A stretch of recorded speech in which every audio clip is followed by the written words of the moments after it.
बड़े नियम थे पहले, लेकिन अब धीरे धीरे भैया नियमों बदल गए। अच्छा, जैसे माताओं आप सब जाना तो घर में आटा छाना जाता है, तो आटा जब साना जाता है तो आटा के ऊपर हम लोग जब सानने के बाद ऐसे 4 ठो उंगली बना देते हैं। काहे बनावा जाता है? ये माताओं का काम है, बता सकत हो। लेकिन सब जने धरत तो होइबे करियो, उंगली जरूर धरत हो ना। और जबकि वो आटा गुलिया दिया जाए तो उन्हें दिक्कत थोड़ी है, लेकिन वो आटा बढ़िया सा तैयार करके तब वो का दबा दिन आते से वो डिजाइन खराब हो गया। और करते सब ही हैं, लेकिन अगर पूछो काहे करते हो तो कहीं पता नहीं। हमारी सासू माँ करती थी, घर पे हमारी माता जी करती थी, वही देखा देखा हम पेड़ उठाए के धई दिए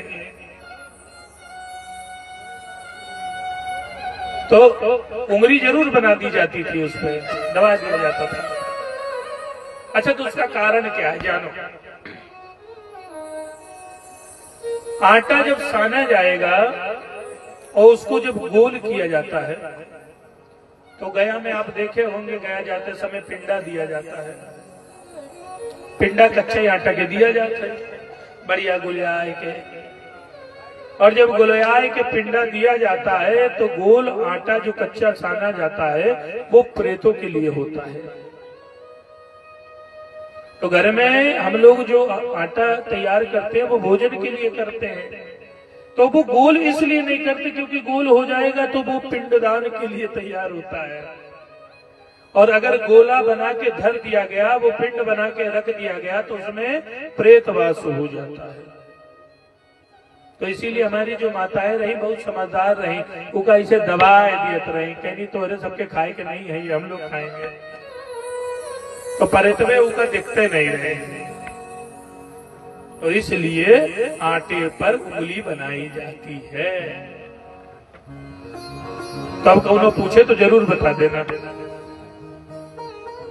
कि हम पिंडा नहीं तैयार कर रहे, हम भोजन बनाने के लिए आटा तैयार किया है।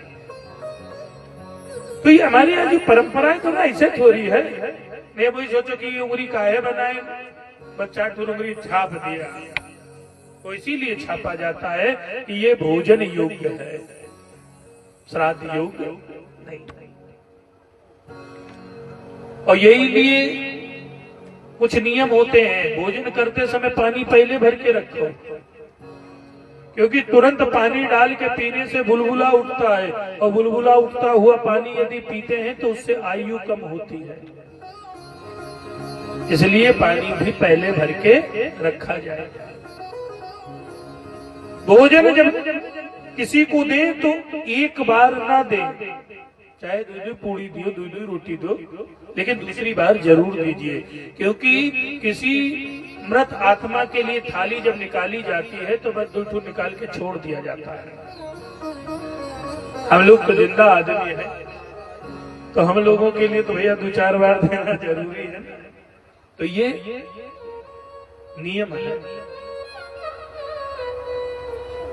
ये परंपरा है जो पीढ़ी दर पीढ़ी चली आ रही है। तो भैया आज युधिष्ठिर जी महाराज घर से निकले तो उन्होंने